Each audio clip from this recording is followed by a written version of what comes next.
ولقد يسرنا القرآن للذكر فهل من مدكر. We have made this Quran simple and clear for guidance. Who will step forward to receive its light?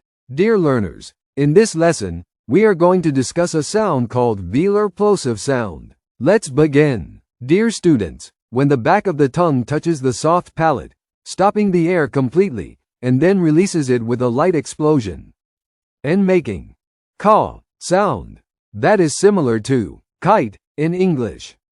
Dear learners, now come to the application of short vowels pattern. ka, ke, ko.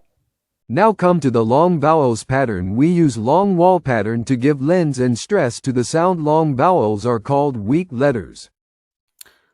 A, ka, I, ki, u, ku.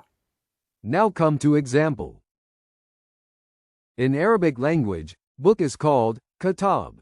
Dear learners, do you see how we can form a complete word using short and long Arabic vowels?